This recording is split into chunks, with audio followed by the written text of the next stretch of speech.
भारत आत्मनिर्भर बनने के बड़े सपने देख रहा है। मेक इन इंडिया और पीएलआई योजना के जरिए देश को मैन्युफैक्चरिंग हब बनाने की कोशिश हो रही है। स्मार्टफोन से लेकर खिलौनों तक कई सेक्टर में भारत ने प्रगति भी की है।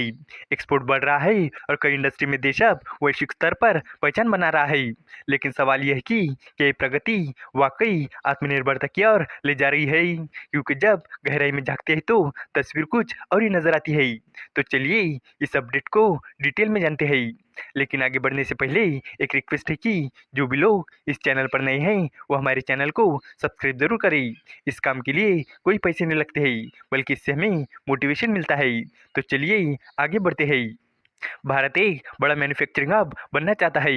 मेक इन इंडिया अभियान और कई पीएलआई योजनाएं इसी सपने को पूरा करने के लिए बनाई गई है। इनका मकसद भारत में इंडस्ट्री को बढ़ावा देना, इंपोर्ट पर निर्भरता कम करना और देश को एक्सपोर्ट का बड़ा सेंटर बनाना है। लेकिन एक दिक्कत है, बातें तो आत्मनिर्भरता की हो रही है, लेकिन सप्लाई चेन अब भी ज्यादातर चीन से ही चलती है।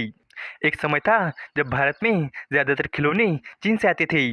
भारत का खिलौना बाजार चीन में बने खिलौने से भरा हुआ था, लेकिन अब इसमें गिरावट आई है। इकोनॉमिक टाइम की एक रिपोर्ट के मुताबिक भारत ने खिलौनों के इंपोर्ट पर सख्ती की है। जीटीआरआई के अनुसार फाइनेंशियल ईयर 2019 से 2024 के बीच खिलौनों का इंपोर्ट करीब 80% गिर गया है। ये $304 मिलियन से घटकर $64.9 मिलियन हो गया है। 2019 में एक रिपोर्ट में सुरक्षा को लेकर चिंता जताई गई थी, जिस पर कार्रवाई की गई थी। हालांकि एक्सपोर्ट बढ़ना भी पूरी जीत नहीं है। फाइनेंशियल ईयर 2024 में भारत का खिलौना एक्सपोर्ट वास्तव में गिर गया है। ये पिछले साल के $153.9 मिलियन से घटकर $152.3 मिलियन हो गया है। चीन से कम खिलौने जरूर आ रहे हैं, लेकिन ज्यादातर कंपोनेंट जैसे कि एलईडी, सर्किट बोर्ड, प्लास्टिक और पैकेजिंग अब भी वही से आ रही है। जुलाई 2024 में पॉलीमर अपडेट के अनुसार घरेलू पॉलीमर लगभग 10% महंगे हैं, जिससे लोकल कॉम्पिटिटिवनेस कम हो रही है। इसके अलावा स्मार्टफोन एक और ऐसा सेक्टर है जहां भारत आगे बढ़ रहा है। फाइनेंशियल ईयर 2025 में देश ने $24.1 बिलियन का एक्सपोर्ट किया, जो पिछले साल से 55% ज्यादा है। कॉमर्स डिपार्टमेंट के अनुसार अब ये दुनिया का दूसरा सबसे बड़ा मोबाइल फोन प्रोड्यूसर है। लेकिन गहराई में जाए तो चीन का दबदबा नजर आता है। भारत ने फाइनेंशियल ईयर 2025 में $259.7 मिलियन के तैयार स्मार्टफोन इंपोर्ट किए हैं, जिनमें से 58.8% चीन से आए हैं। जीटीआरआई के अनुसार इससे भी ज्यादा $7.15 बिलियन के स्मार्टफोन कंपोनेंट इंपोर्ट किए गए, जिनमें से 51.7% चीन से आए हैं।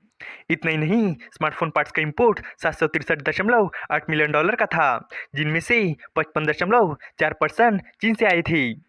आईसीए ने एक लेटर में कहा है कि फाइनेंशियल ईयर 2025 में हुए $24 बिलियन के स्मार्टफोन एक्सपोर्ट और फाइनेंशियल ईयर 2024 में $32 बिलियन तक पहुंचने का अनुमान अब खतरे में पड़ गया है। हालांकि कुछ भारतीय कंपनियां अभी भी चीन के साथ मिलकर काम कर रही है। डिक्सन टेक्नोलॉजीज की कुंशन क्यूटेक माइक्रो इलेक्ट्रॉनिक्स और चोंगकिंग यूआई की भारत में मेजॉरिटी हिस्सेदारी है। सरकार इन कंपनियों पर नजर रख रही है।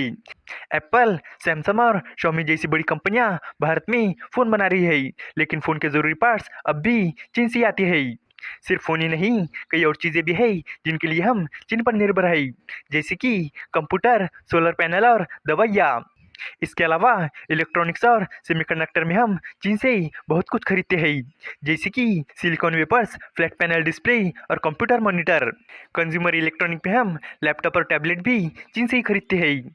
साथ ही रिन्यूएबल एनर्जी में हम सोलर सेल और सोलर पैनल भी चीन से खरीदते हैं। फार्मास्यूटिकल में हम एरिथ्रोमाइसिन और एंटीबायोटिक भी चीन से खरीदते हैं। इंडस्ट्रियल और पावर इक्विपमेंट में हम एम्ब्रॉयडरी मशीनरी और एल्यूमिनियम प्लेट भी चीन से खरीदते हैं। सरकार इलेक्ट्रॉनिक कंपोनेंट बनाने के लिए एक योजना चला रही है। इससे भारत में चीजें बनेंगी और लोगों को नौकरियां मिलेंगी। गुजरात में एक सेमीकंडक्टर फैक्ट्री बन रही है। इससे उम्मीद है कि हम चीन पर निर्भरता कम करेंगे। इस वीडियो का कंक्लूजन यही है कि भारत ने मैन्युफैक्चरिंग और एक्सपोर्ट में अच्छी प्रगति जरूर की है, लेकिन आत्मनिर्भरता की राह भी लंबी है। खिलौनों से लेकर स्मार्टफोन और इलेक्ट्रॉनिक्स तक कई अहम कंपोनेंट के लिए हमारी निर्भरता चीन पर बनी हुई है। सरकार की योजनाएं, सेमीकंडक्टर फैक्ट्री जैसे कदम और पीएलआई योजना सही दिशा में है, लेकिन सप्लाई चेन को पूरी तरह भारत में शिफ्ट करना आसान नहीं है। जब लोकल प्रोडक्शन सस्ता और बड़े पैमाने पर होगा, तभी हम चीन पर निर्भरता घटा पाएंगे। असली आत्मनिर्भरता तभी होगी जब हम सिर्फ असेंबलिंग नहीं बल्कि असली मैन्युफैक्चरिंग में भी आगे बढ़ेंगे। उम्मीद है कि आपको ये जानकारी पसंद आई होगी, और भी इसी तरह के इन्फॉर्मेटिव वीडियोस के लिए हमारे चैनल को सब्सक्राइब करें। धन्यवाद।